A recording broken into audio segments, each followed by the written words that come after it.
Trap Media USA. If you didn't check out the live I did yesterday with Corey Lee Boxing, make sure you go over there and check that out. It was me, um, Jalik, the leader, and Ohio Runs Boxing, and Corey Lee. So shout out to Corey Lee for having me on the show. I definitely appreciate it. And if you support me, please take your time to go over there, subscribe, leave a comment, and show some support. And support everybody that was on that panel. It was a healthy discussion. It was a respectful discussion. Even in agreeing and disagreeing the way it should be. And that's the perfect way to move into Shakur Stevenson, Jamel Herring. For me, from the start, and Jamel's wife came out and posted a tweet that she didn't like how Shakur was disrespecting Jamel to sell the fight when they really don't have no problems. They done been around each other. It seems that families have interacted in some capacity, even if just being in the gym. So it was kind of out of bounds, and for him to be at the press conference grabbing the belt, just doing a lot of the extra stuff that's not in Jamel's lane. It's different if Jamel was that type of person, but he's a laid back former Marine, um, just in a different lane, very mature type person. So he's not the one that you have to do the extra with, and that's not what sells a fight for this occasion because you're not going to get anything back. It's just you're doing something, so you really just turn people off like me because it's like, man, you just really like bullying people who ain't got that type of energy. So I would advise people around Shakur that's older, that's more mature, to try to get him to take that step forward in maturity and stop. You don't want to come across as a bully, especially in today's time where it's an anti-bully era and everything like that. You don't want to. Now, if somebody's giving you that energy, all right, it's whatever. But just for somebody that's laid back like Jamel, that you had a relationship with, like his wife said, you didn't have to do that to try to sell a fight, and it wasn't really even worth it because I think they saying they did like 5,000 in the same arena where Tank did like 16. So it wasn't like you was gonna get some big boost from doing something like that. So in the end, you really just sold yourself. Like you came out of character, or you sold out to possibly sell some tickets, but is that worth a relationship?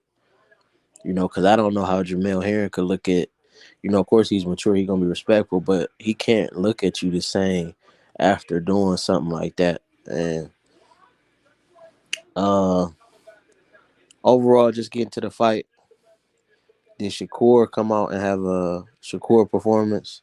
Absolutely. Did Jamel have the right game plan?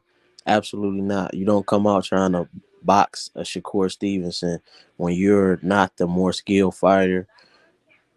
He has all the advantages. Shakur was bigger. They like to say just because somebody moved up don't mean they're bigger. They might have been more disciplined or younger and just hadn't filled out yet. But Shakur is clearly bigger than probably everybody at one. He's very husky. He looks like he's coming in at 47-50. Um, he's down there weight bullying, in my opinion. He's avoiding the top competition at 135, kind of taking the Crawford route where you can dominate a division. You're on ESPN. You have the right team behind you, so everything that you do will be highlighted a little more. Your opponents will be highlighted a little more.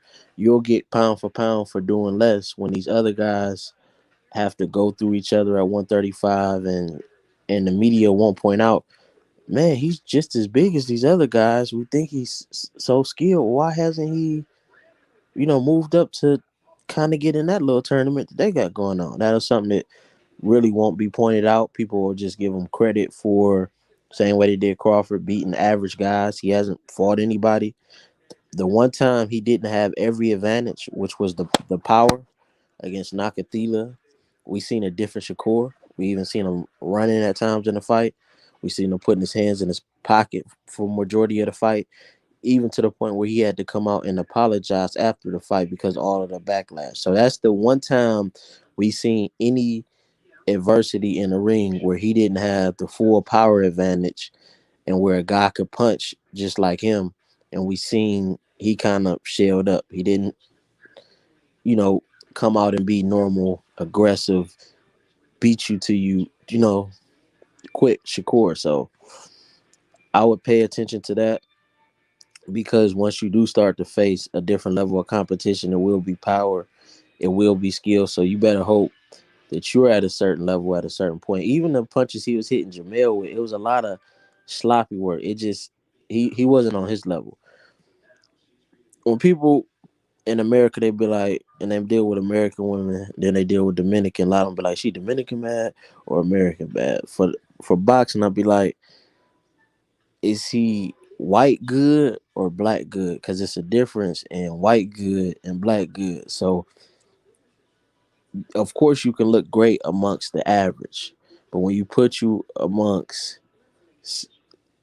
level competition, how do I think you are fair? That's how I'm typically judging you. I'm judging you more so on the black scale. It doesn't have to be said that you are better than majority of these non-black, um, not as strong, not as fast, not as much dog, haven't been through the same environments.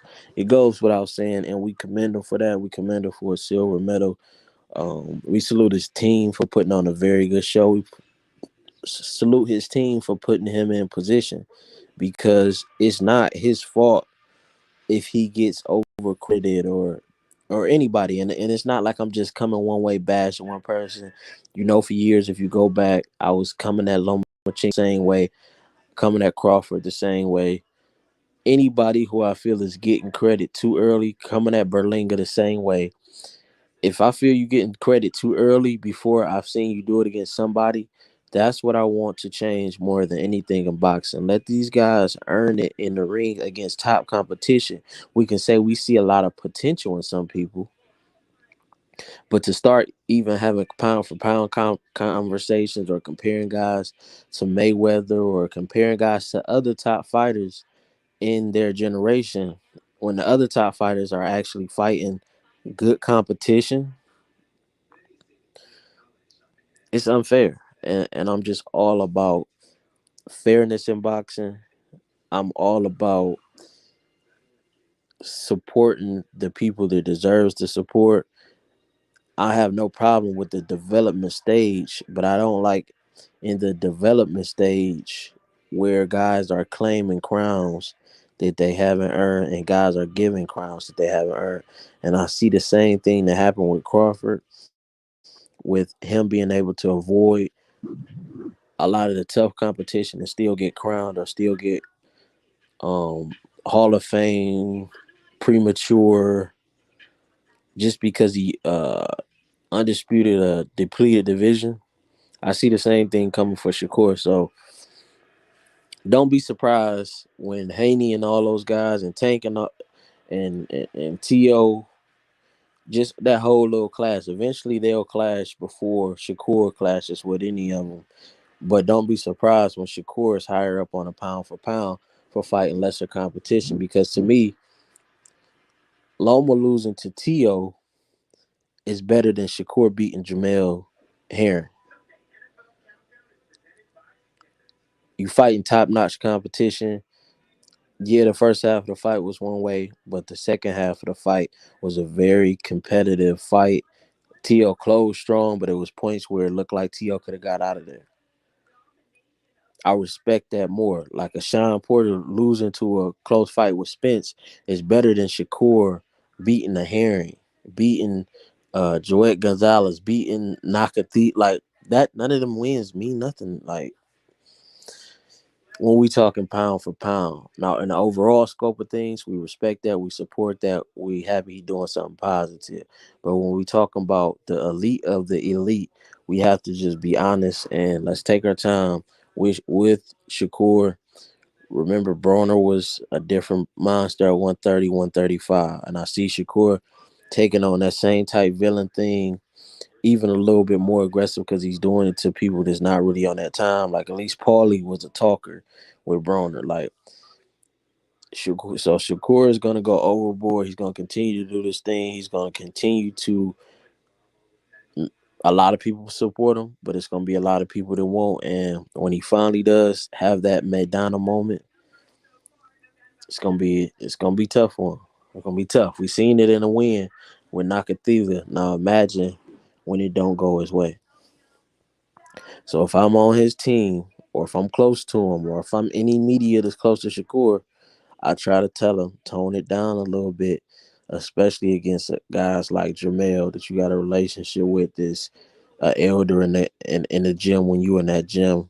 Just tone it down a little bit. There's nothing wrong with being respectful, especially to another black older fighter that typically under other circumstances you would be respectful. Don't come out of character for a white dollar. Andre Ward, Terrence Crawford, they already showed you. They're not gonna come out of character and be not just be, because I think he does do that anyway with a lot of people. He does have his picks, doesn't do it with like a Gary Russell, won't do it with like a Tank, somebody who he views as, you know, just as tough. But what I think is wrong is under like the respect he had after the fight. That's how he carried it most of the time with Heron, and he should have just had that in the press conference. So did he do his thing? We support him for getting the win. Support him for putting on a successful show. Put money in other fighters' pockets. Support. Salute to his team. But overall, I'm still not impressed, and I still have to see it against somebody. You too big for them guys at 130. The real comp is at 135. On the big scale of things, they saluted Loma for doing nothing, so I have no problem with them giving Shakur the accolades. I'd rather it be a Shakur than Lomachenko. I'd rather it be a Shakur than Nakatan, not Nakatan, Monster in NUA. I'd rather it be Shakur. I'd rather Devin Haney. I'd rather Boots Ennis on that list. But if I'm starting everything from scratch, y'all know my standard, and that's all I'm saying. So respect to everybody involved, respect to Heron, respect to Shakur, respect to both teams. Look forward to more great boxing this year. Trap Media USA. I'm out.